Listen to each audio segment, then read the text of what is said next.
Welcome to Christ for Life. Today we're going to be talking about being strong and very courageous. We're going to be looking at the book of Joshua.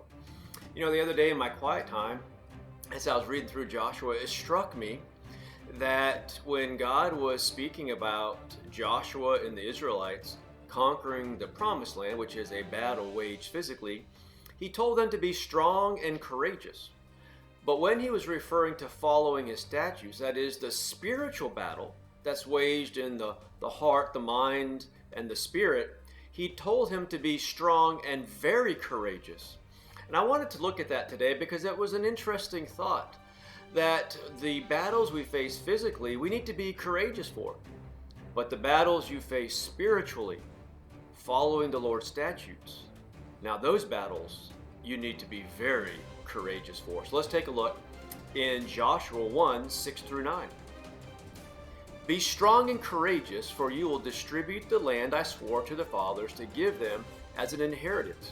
Above all, now he says, be strong and courageous because you're going to be waging this battle. You can be distributing land. Those are things in the flesh. But watch this.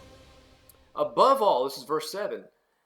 Be strong and very courageous to observe carefully the whole instruction my servant Moses commanded you. There's that spiritual component. Be strong and very courageous. Do not turn from it to the left or the right. Or your copy might say from the right to the left, so that you will have success wherever you go. This book of instruction must not depart from your mouth. You are to meditate on it day and night, so that you may carefully observe everything written in it. For then you will prosper and succeed in whatever you do. Haven't I commanded you, be strong and courageous? Do not be afraid or discouraged. The Lord your God is with you wherever you go.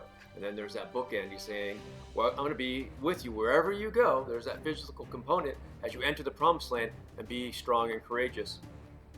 And it's interesting that as Joshua prepares the people to conquer the city of Jericho, if you listen to his words and you can sense his demeanor, it's very calm and serene. Take a look at Joshua 6, starting in verse 1.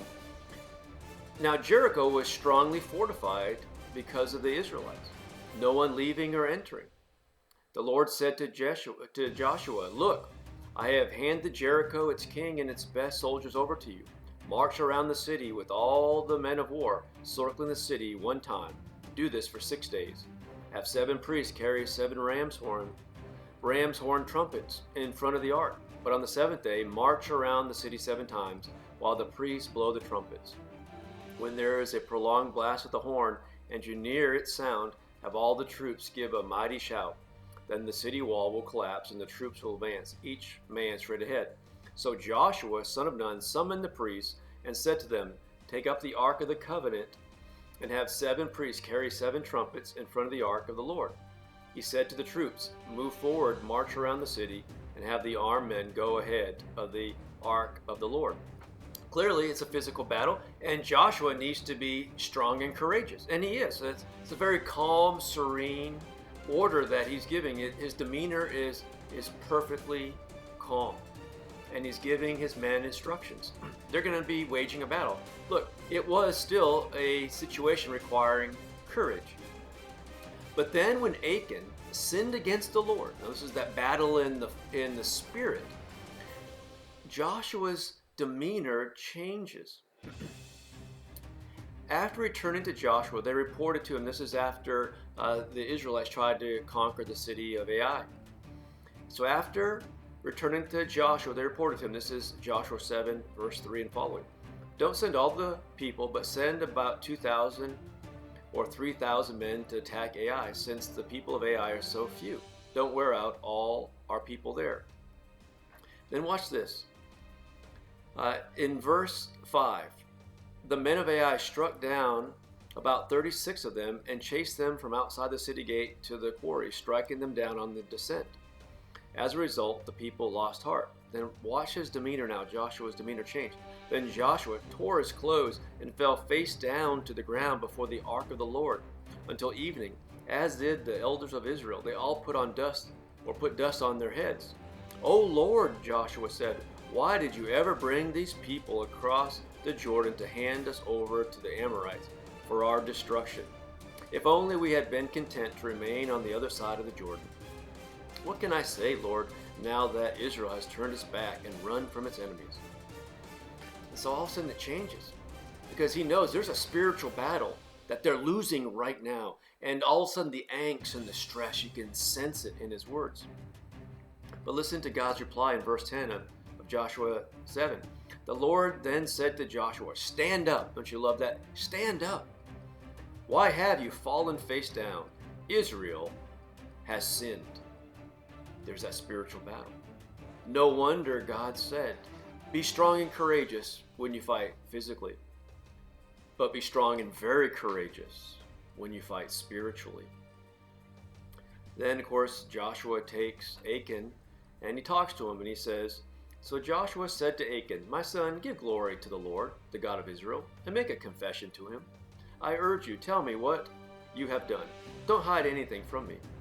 Achan replied to Joshua, it is true, I have sinned against the Lord, the God of Israel. This is what I did. When I saw among the spoils a beautiful cloak from Babylon, 5 pounds of silver and a bar of gold weighing 1.25 pounds, I coveted them and took them. You can see for yourself. They are concealed in the ground inside my tent, with the silver under the cloak. Friend, I can tell you, when it comes to the physical battles, be strong and courageous. But when it comes to the spiritual battles that you face, oh, be strong and very courageous. Because in many ways, the battle that you wage in your heart and your mind and your spirit is a much tougher battle. Because at the end of the day, the primary foe is you. Be strong and very courageous, guarding your heart, your mind, and your soul. God bless you all. I hope that you're encouraged to be strong and courageous in the spiritual battles you face. Well, we need to be strong and courageous in the physical battles, especially in these days. We need to be strong and courageous. But we need to be strong and very courageous for the battle of our heart, our mind, and our soul. God bless you. We'll see you soon.